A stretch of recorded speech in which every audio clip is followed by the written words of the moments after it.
that note, let's give a huge round of applause to our panelists, Brianna Miller, Director of Pro Tennis, Prash Shenoy, VP of Marrina Decisions, and John Turnham, Founder and CTO of Wallet Incorporated. Let's welcome them to the stage.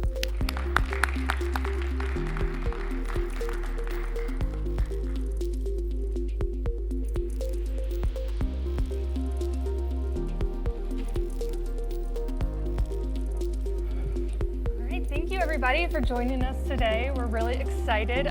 We've been talking to ourselves and we are all very passionate about this topic.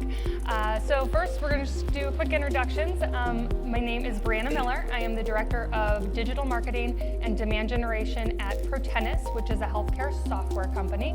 I am also an adjunct professor at the University of Missouri St. Louis, where I teach marketing and am just very, very obsessed with marketing overall.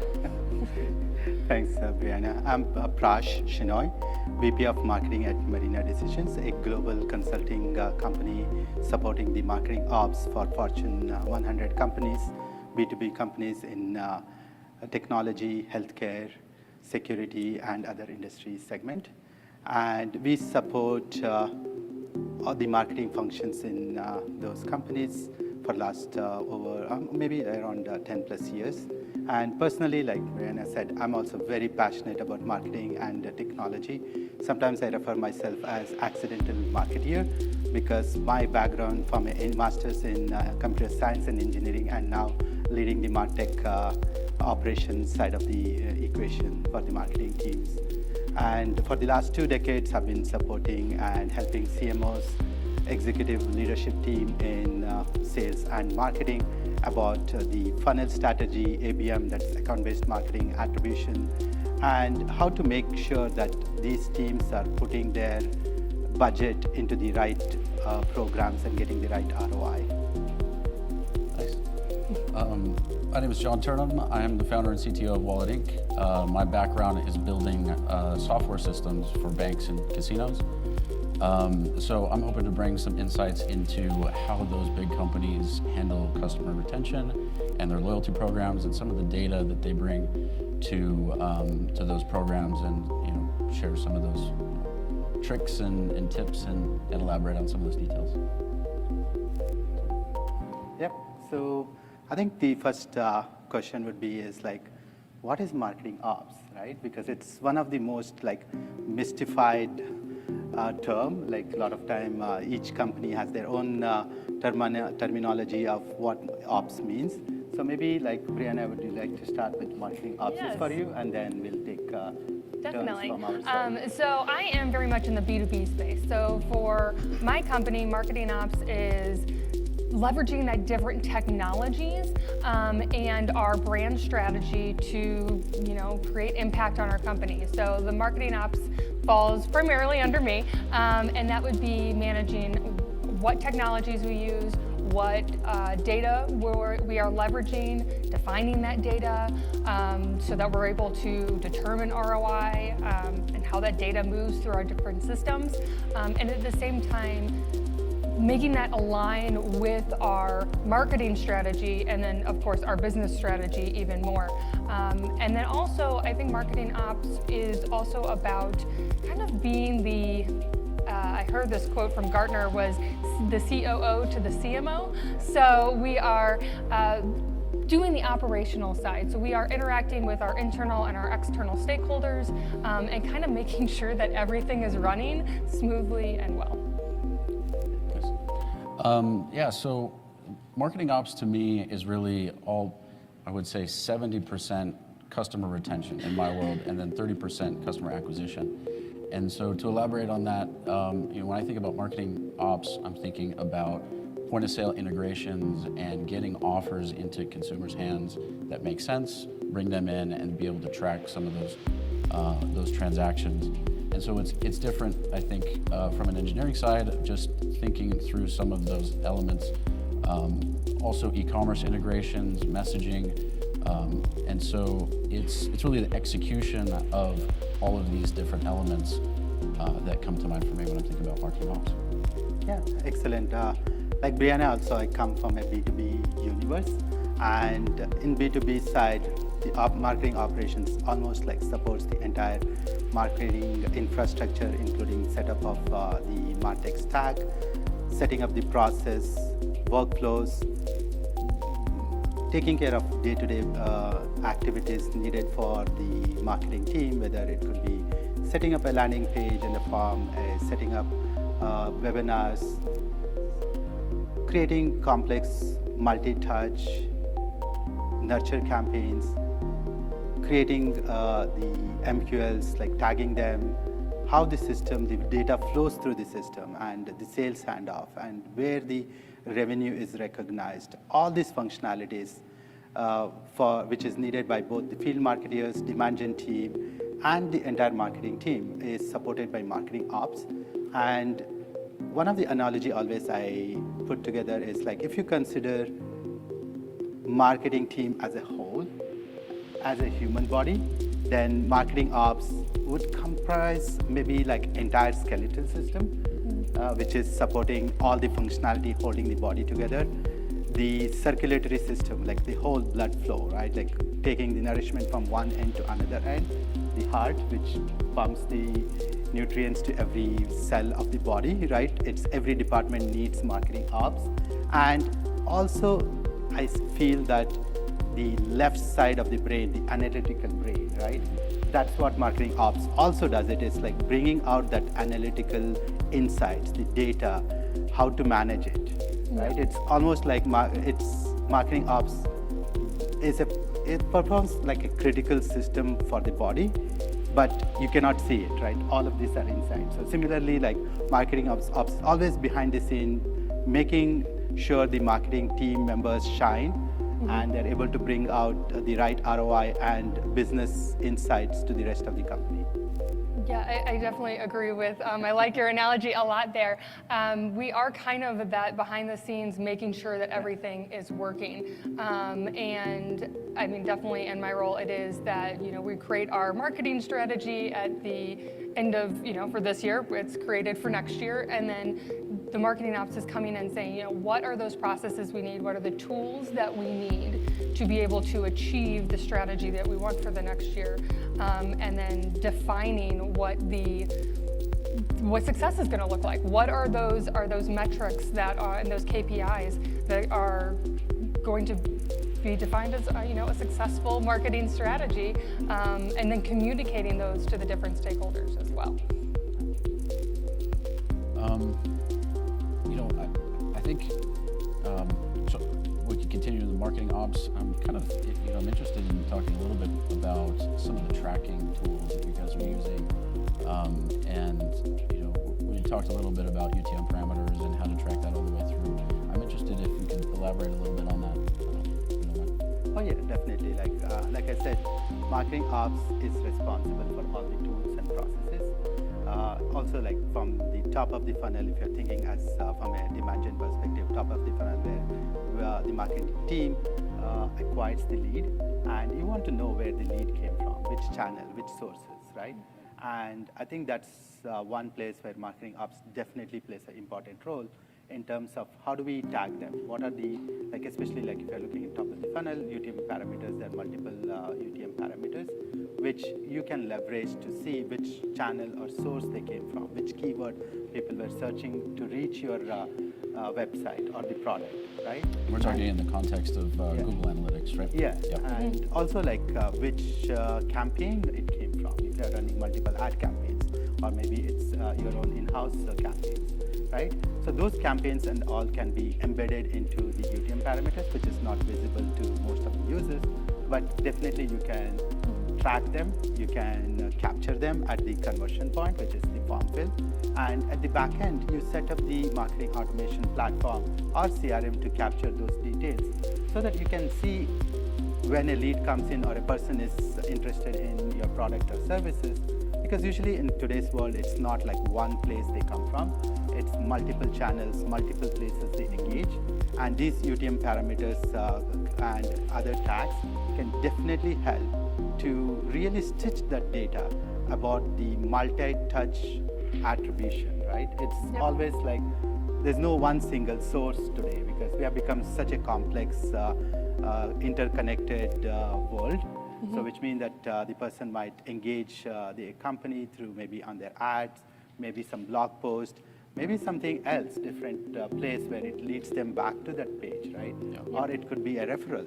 So we want to capture all the stuff, which gives that marketing team and also sales team, like which one is working, where the interests are, right? Especially for their audience.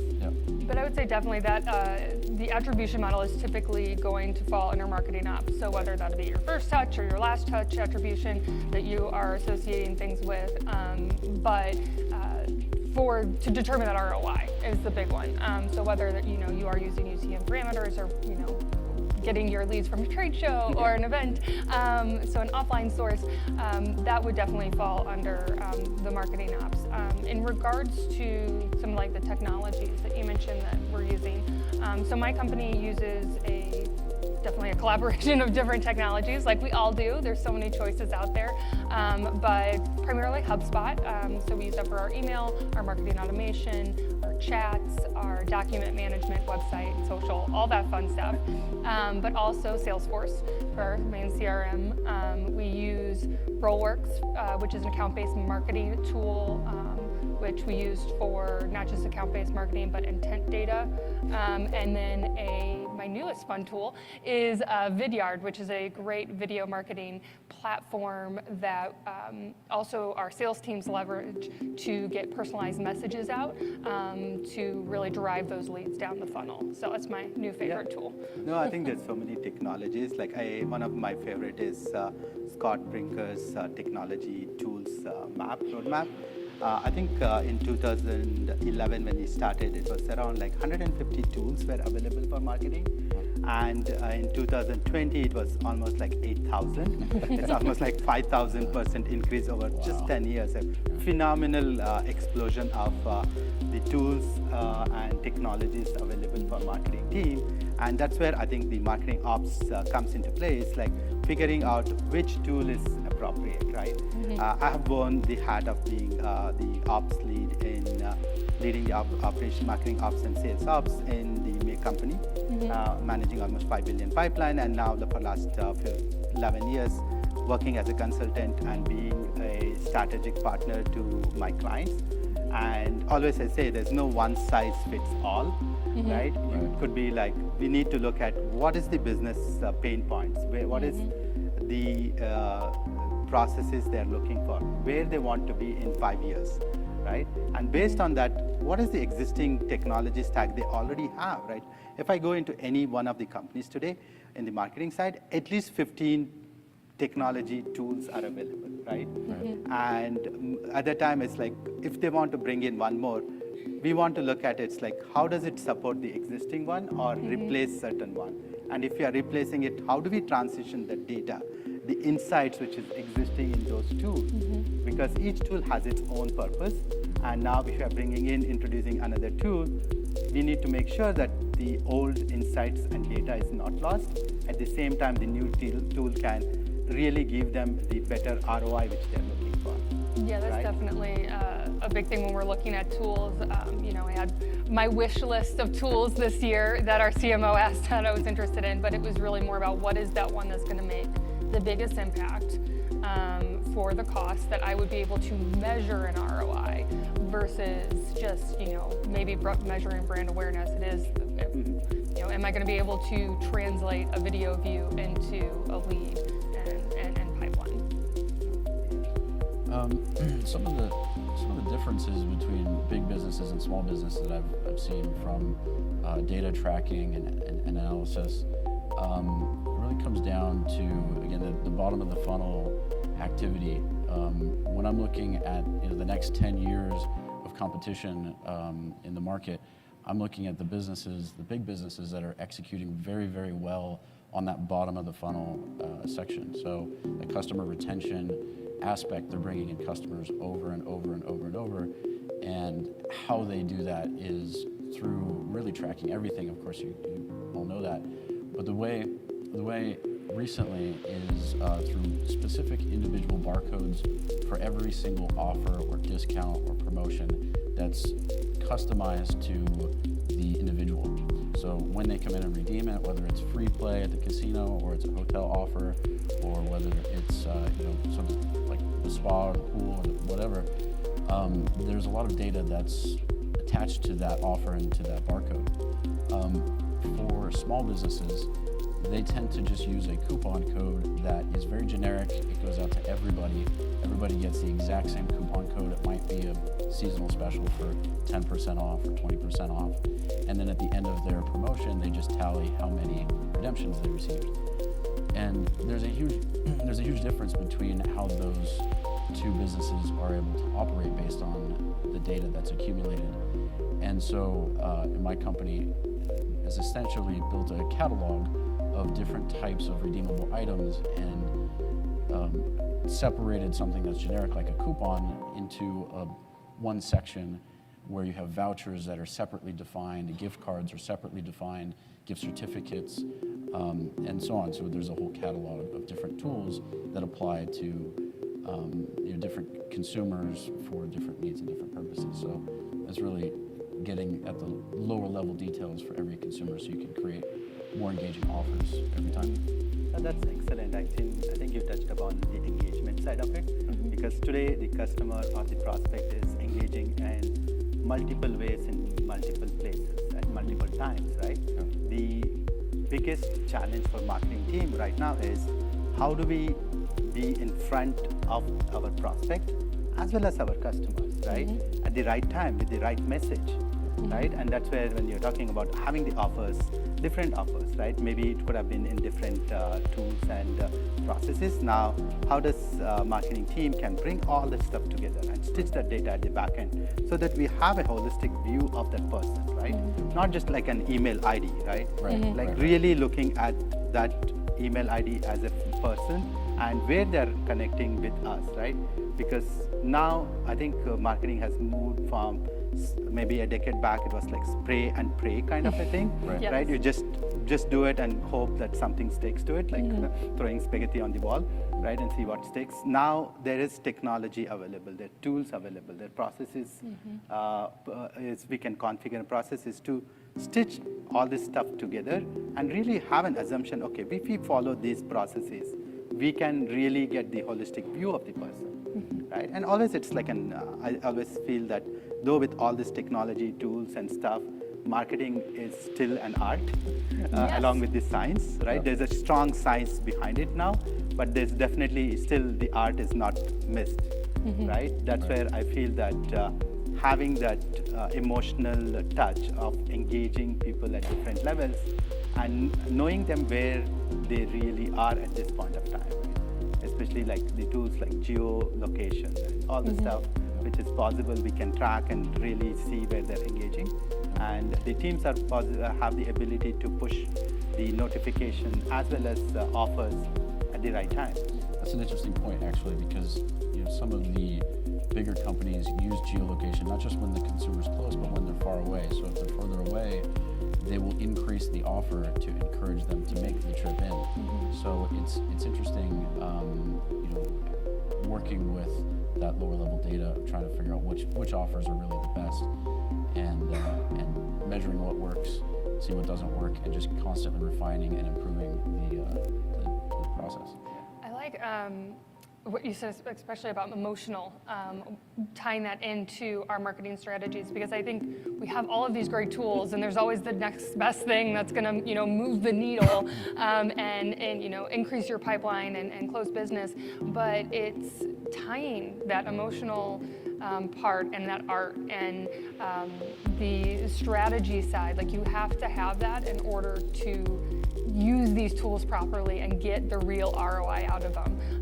It can't just be like, oh, it's a new exciting tool and I'm going to implement it and it's going to change the game. It really is having still that using our creative sides that we have as marketers to be, I think, really great marketing ops pros. Yeah, I think that leads to one more question, right? I think we have been talking about the impact of like how marketing ops works and what marketing ops supports. But maybe like Brianna, maybe you can touch upon the impacts of marketing ops within your marketing team, right? And then maybe we can look at how does it work in the in your world, right? Sure. And then again, from a B2B universe, so maybe I can touch upon some of my learnings with multiple clients I've been working with. Perfect. Yeah. So with my organization, marketing ops has really, I feel like it's transforming. It is no longer siloed, as I truly believe marketing should not be siloed into its own department. But marketing ops is bridging those gaps with the sales team and the customer experience or customer success team, and that's really the big impact. So no longer is marketing separate from pipeline. Like, we are measured on pipeline similar to sales, measured on the MQLs that we are getting, and how things are. The big thing I would say is how things are defined. Marketing is actually leading that a lot in my organization. What is a lead? What is an MQL? A SQL, a sales qualified lead. When does an opportunity? When and should an opportunity be created? And how it should be tracked, and the different things that happen at each stage. And then also, how are we onboarding customers? What is their experience? And marketing ops is really just kind of, I don't want to say taking over, but leading that, and making sure that our brand strategists and product marketing specialists are in the right places and talking to the right people, so that our top of funnel strategies are being seen all the way through the funnel. We're not just doing leads anymore. We are all the way through the middle, the bottom, and then after they become a customer. So big impact across the board, in my opinion. So some of the recent evolutions in the past few years is consumers are much more comfortable using digital wallets, and that structure is more familiar. So our company consolidates all of those vouchers and coupons and discounts of different kind into a particular view, a digital wallet interface for consumers to quickly access every one of those offers and be able to use it throughout a resort or online or wherever. And so those are some of the more recent developments. Just, I don't know, 5-6 years ago, a lot of these bigger companies would send out, I'm going to continue to use casinos as an example, but they would send out a paper booklet that would have a $5 offer at the buffet, or a $10 offer off the hotel room, and that's really changed into a digital format, and this is how just the processes evolve and continue to get better, and tracking increases, because now you not only get redemption data, but you get view data, so you can see when somebody saw an offer but didn't redeem it. Maybe they looked at it twice. That's all useful information to help you tune your offers. Maybe they go up a few dollars, so that they're more engaging and you get better redemption rates. Yeah, I think for me, like, my experience has been a lot more into B2B companies, like especially Fortune 100 companies. A lot of big enterprise clients I've been working with in the last 10 years. And marketing ops has really, like Brianna said, has expanded or has been leading the efforts to bridge the gap between multiple functionalities within the company, right? Maybe a decade back, people would have said, hey, marketing is from Venus, sales is from Mars, right? And maybe IT is from Jupiter, but, right? So I think there was no one common thread which could bring all these people together, right? I feel that in last decade, marketing ops has really taken that leadership role within the company to build that bridge between the marketing team and the sales team and IT component of it, right? Because marketing ops consists of project managers, data analysts, marketing tool experts, right? As well as process and strategists who understand the data, the technology, right? The processes, and also like how do we stitch all this together to achieve that business goal together, right? It's not just supporting the marketing side of it, but also supporting the sales side of it. Because like Brianna was saying, it's like creating from MQL to SAL to right SQL opportunities. When the marketing is passing the prospect back as an MQL to the sales team, how much more insight and intelligence we can provide to the sales, like what all offers did they touch, where all, like, did they attend certain webinar? Did they attend certain trade shows? Did they download certain white paper? Or, right? All the stuff can be packaged together, tagged together to that person, and sent back to the sales, so that when sales is picking up the phone and calling, they exactly know what person has done, right? So that they can have a meaningful conversation. In that way, like, ops is almost becoming like a nerve center, or maybe a command center, Yes. right? Building the bridge between all these three departments. Yep. And I think that's what I see in all these companies I work with and support. There's like multiple places, right? One is like alignment, like what we are talking about, between these different departments. The marketing ops is impacting there. The second is accountability, right? Accountability to the ROI, the accountability to the data, the process, right? And the technology, obviously, like it falls under the ops team, entire marketing ops, the MarTech stack, implementation of it, whether to go for a new one, do some research and come back and provide insights to the leadership team, which one is the next one to go. Like you were talking about, hey, my next dream too, right? Yes. I want this one. Like to make that decision, ops is the one who can go back, make the research, figure out, does it fit into our tech stack today, right?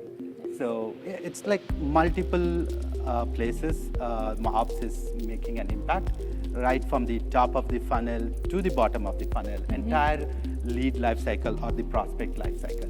And today's marketing world is changing. Not only marketing now is responsible for the prospect to making them into a customer, but also like once a person becomes a customer, how do we take care of them, right? How do we do onboarding, better onboarding, right? Have a process to it, upgrade, cross-sell, right? All this functionality which would have been in customer success marketing is also supporting them, because it's a digital interactions today. We are in a digitally connected world, and marketing has that ability to connect with those people when they were prospects, right? Yes. The same thing we can do at the customer life cycle side of it. So which means that at every point of the funnel, from being a prospect to a customer and then engaged customer, and to be a loyal customer, and to be a referral customer, right? Yep. So that's where the marketing ops can support the marketing team, the sales team, the customer success, and tapping into the every stages of the person or the customer, and providing that insight. So I think it's a big impact across multiple, I think, departments. I agree. So it's almost becoming like it's marketing ops is unseen or unsung hero within the company, Yes. right? It also speaks sure. to how big marketing ops really is, because you two are both phenomenal B2B marketing experts, and I'm in the B2C space, and our worlds are different. They're similar in a lot of ways, but the things that we're paying attention to certainly have some similarities. But again, marketing ops is just a big animal that covers so many different things. So yeah, that's a great point. No, I mean, I definitely agree, and I think just listening to what you're saying, and not even just like the technologies and sharing that kind of insight on where they are, but also I think marketing ops is really good at kind of bridging that gap in the messaging across, so that the experience is the same from, or making sure that the experience is the same from when they visit your website, to what the voice is, whether your social posts and your emails, to how the sales team is reaching out, and how those interactions are to the customer experience as well, so that everything is kind of the same. Yeah. Do you want to touch upon a little bit about ABM? I think Oh, you guys, yes, thank you for reminding me. So I think a really great, I mentioned earlier a tool we use called RollWorks. It's an ABM tool, an account-based marketing tool. And there's other ones out there, but we are working a lot with our customer success or customer experience team to give them information on what our customers might be doing. So they have the ability to look at search intent data. So we can add in our companies, or our current customers' companies, and then if anyone out there at that company is starting to look for our product type in search results and looking at types of content similar to our product online, we are notified. Our marketing team is notified, and we bring in the customer success team to say, hey, they're looking for our product online. This may be a indication that they are not happy. So this may be a time for us to work together to hit them with some good content and ads, but also for us to get to that one-on-one level and find out what's going on. So we do the same type of thing on the prospecting side for our sales team, but that tool can be used also to keep your customers happy and keep that customer experience happy. That's great. Awesome. So John, anything from B2C side of it? Some of that comes, what comes to mind for me when I think about account-based marketing is something that we've been doing with our own tool. Actually, we use our own feature set to do our own marketing on the B2B side. So even though it's a B2C product, we still need to do B2B marketing. And so there is some overlap between the two. And so the way that we do some account-based marketing is we, especially for bigger companies, we'll go through the effort of actually building out their profile for them. And so our customer success team actually comes forward to accomplish that as kind of a preparation step. And then we distribute to them. We say, this is what your customers will see. This is how it works. It's filled with data. It works. And then because it's our own platform, we're able to see who accesses the platform, who uses it. So we're actually really focused on the account, and we're able to see how engaged they are in it because the platform provides that engaging, that low-level data again for engagement. That's amazing, like what all tools can do, right? Yeah. Yeah. And I think we almost like going over each, like in our own space, how the marketing ops team, like doing, having an impact across the entire company, right? Not just marketing. So one more thing is like keeping up with the time is like maybe we can also look into like what each one of us think is the future for marketing ops, right? Where the marketing ops can be moving towards in next decade, because we know like we transformed through a tough situation about with the pandemic and stuff, which totally changed the marketing landscape, how we do things, right? For certain time, the field marketing, physical interaction was already almost like was nil. Everything was moved into, like everything moved into the digital side of the thing, right? And now we are back again. So where do we see the transformation on the customer side of it, B2C side of it? And Brianna, from your end, is like, what are you thinking as heading the marketing ops and demand gen side of the thing? Where do you see ops leading in next 5 years? Yeah, I can kick that off. Yeah. I definitely think it's going to become more integral and important than ever. I think it's going to grow in its ability to integrate the different other departments. So I think it's going to become more of, I don't want to call it a revenue ops role because that is a very different thing, but it kind of, marketing and sales and customer experience, I think, are going to become more integral. So the marketing operations role is going to continue to grow in how we are pulling that information from both sides. And then as well, I think that the marketing ops role is going to be more important in defining the processes. So specifically for how we are going to build pipeline, I know definitely at my company, we are at marketing supposed to be showing like how we are going to get our different pipeline, where we are getting our different leads, and then making sure that it's very clear across the board how everything is defined. We were originally a startup, and we have been definitely becoming a more advanced startup in regards, so coming in and having those clear definitions and making sure that everybody is on the same page. That's the biggest thing I see in the next couple of years for us to be successful, is that we're all on the same page. We know what tools we're using, and we know how to define if those tools are successful and our processes are successful. Awesome. So John, what about on the B2B side? When I think about the future, I'm thinking through the lens of what can we build? How can we enhance our platform to be better? And there's several features that come to mind, and they provide value in different ways. So one of them, for example, we call advertisement credits, and allows business to put a barcode on advertisements.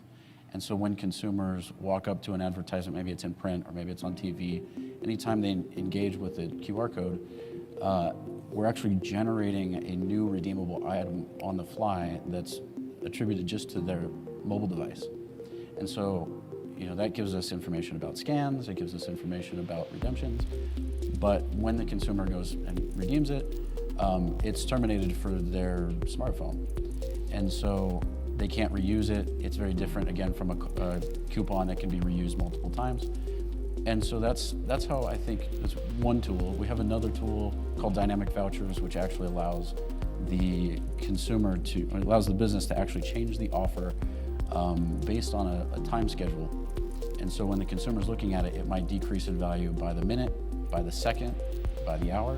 And so this tool is used to really drive consumer behavior to buy now or make a purchase now by giving the consumer maximum value up front, and then as they delay, they lose value. And so these combination of tools that really work within the context of a digital wallet create some new, again, this is the lens I'm looking through is our platform and our product and how can we increase value. And these are some of the features that I see being really valuable in the future that measure engagement and provide value in different ways to consumers. That's almost like an interactive, real-time coupons, right? Right. That's interesting technology. Wow, looking forward for more of those innovations, which can help definitely can support the demand gen and marketing side. Yeah. And from my perspective, at least working with so many different enterprise clients and looking at talking to the CMOs and VPs and stuff, I think marketing ops is at a stage where it's ready to emerge from the shadows in coming years. Previously, I think all the marketing team as well as the companies would see ops as a cost center. Now, I think they're started to look at ops as a strategic investment, right? Because ops enables the entire team, not just marketing, sales side, customer side, right? We were talking about. And any of the investment which is done in the ops side, it's going to support entire organization, right? And the second thing is marketing ops is one team which is bringing out the insights about marketing initiatives, right? And the messaging, awareness, all the programs, campaigns which are being done by marketing team. What is the impact of it, right? Where do we see that moving towards? So the insights, the data, right? Setting up the process. All this stuff is done by marketing ops team. So any investment in that really is going to pay off in a long run, right? Sometimes like in the enterprise side of it, the sales cycle is almost like 3 quarters to sometimes more than a year. At that time, the investment you put today is going to realize maybe a year later, right? So in that way, like you need to look at the investment in ops as strategic. And also the ops team has the ability to stitch that insights from the data to back into the business initiatives. Right, so that's where I think even Serious Decision and a couple of the other Gartner, and they're looking at, like you said, COO to CMO, right?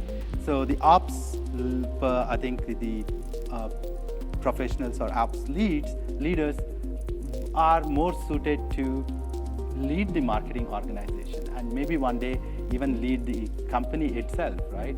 Because the amount of the impact they have across multiple departments. They're involved in everything. Yeah, they're involved in everything, right? And looking at the big picture, where things are moving, right? And having that technology bent like mindset and also the data insights, as well as how to stitch all the processes together and bring the sales team from Mars back to Earth, marketing from Venus back to Earth, right? Where we can all stay together and as a cohesive team, right? No more divisions, like all the our customers and prospects, they are so well interconnected digitally. Even the company itself inside all these departments need to be interconnected. They need to know what one team is doing with others. Absolutely. And I think ops is the one which is a glue which stitches all of them together, right? So in that way, I feel that ops has a bright future in coming years, especially like, and also like I said, usually when I said initially, like, it's like the nervous system and everything which you can't see. Now I think it needs to be revealed, right? The ops leaders will take a place in the conversation with executive team, right? Definitely, And definitely but lead that. happening, I think right now and even continuing to grow is because we are the ones looking at that data of what tools are, what's the ROI, what's the ROI of the different sources, where is the impact, not just on the funnel, but across the different teams of the company. And so yeah, I mean, I definitely already see marketing ops being brought into those big conversations because we can see the big picture and how everything is impacted. It's also interesting how marketing systems need to integrate. I mean, they have to share the data between vendor A and vendor B, and we're living that every day as we have to integrate with another product, like a hotel reservation system or a point of sale system, or so it really is the nerve center for the organization as it's bringing in revenue and measuring so many different aspects of performance for the company. So it was just a great point. Yep. So anything else, Brianna, from like you are leading the entire the management team and ops team. So how does it look like the next year, right? How are you leading from an ops perspective? Yes, I would say over the next year, we really spent this year setting up, making sure we had those processes in place and the definitions, and making sure we were very clear on what data sources we were using to measure. So I think this year is going to be looking a lot at that ROI and what's having the actual impact and influence across the company.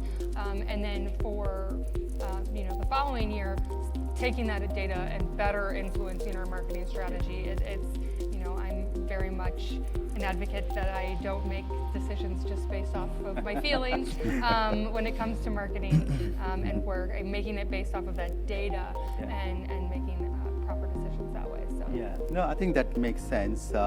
Especially right now, this situation, we are in economic situation, right? If you're just looking maybe like 12 months in perspective, I think ops is in a good position to bring out that insights, like what worked, which initiative worked, so that the leadership team can make a decision about the budget, right?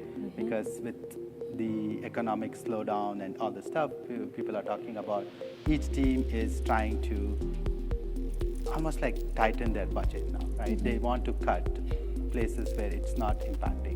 I think only one organization or one team which can really provide that insights, like you said, it's the data. Data speaks, right? So it's a black and white. There's no emotions attached to it. It either works or it doesn't. Yes, we can show it.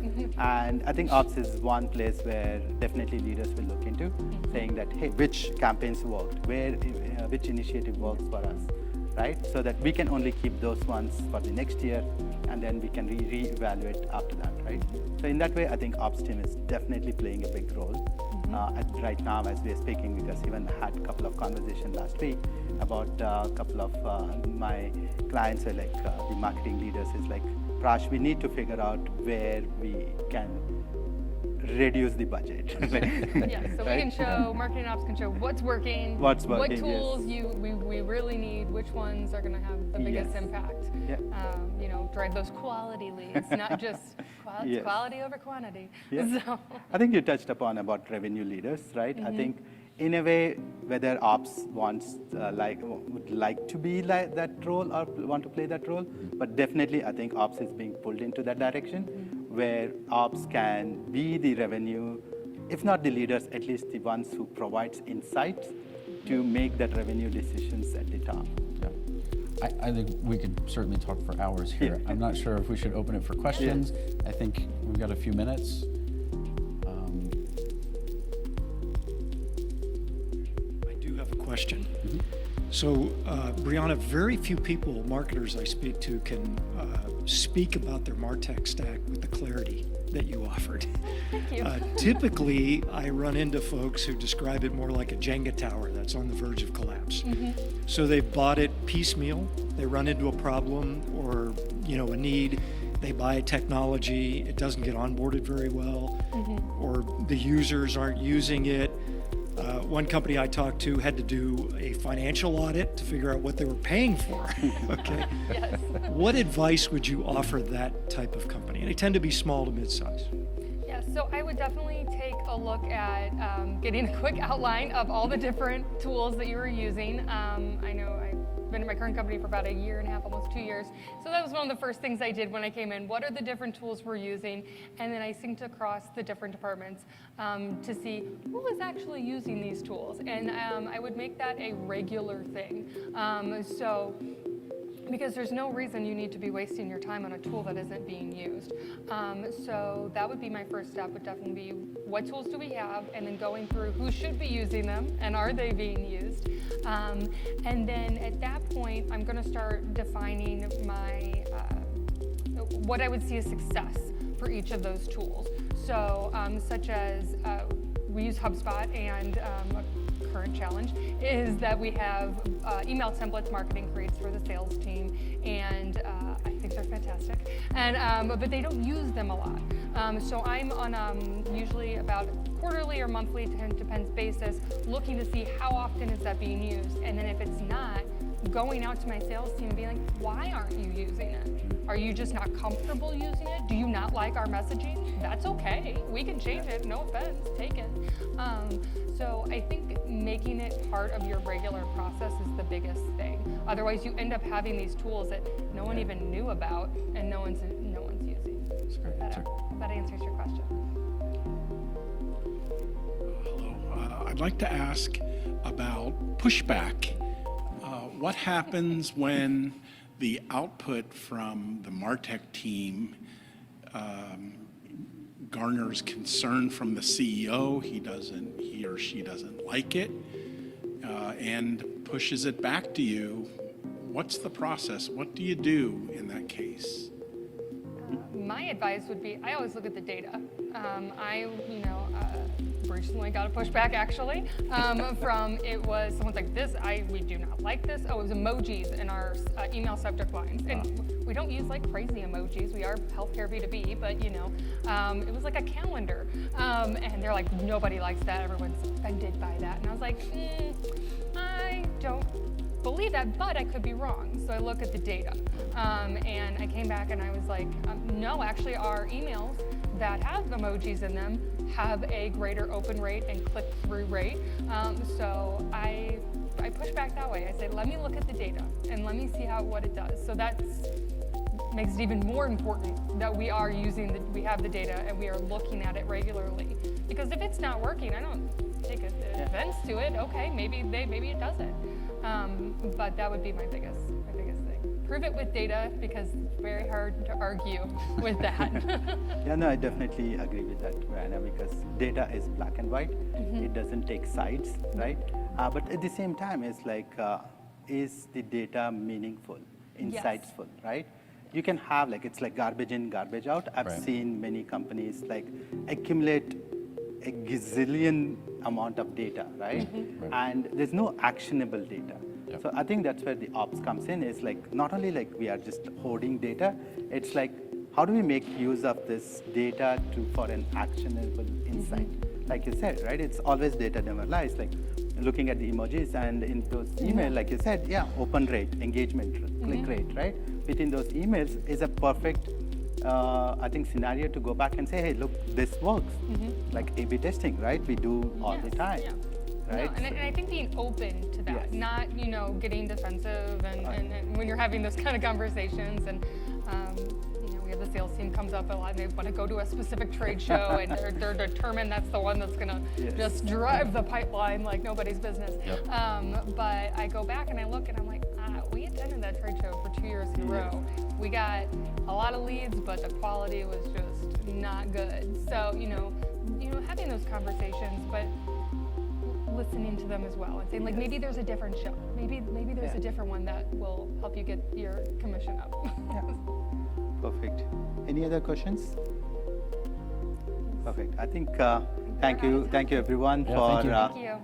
Coming, and thanks John Likewise. and Brianna. It was a wonderful session. Yes. We can go on for hours. Yes, if anyone wants to talk more, we gladly will. Yeah, awesome. Thank Thank you you. very much, everyone. Thanks, everyone.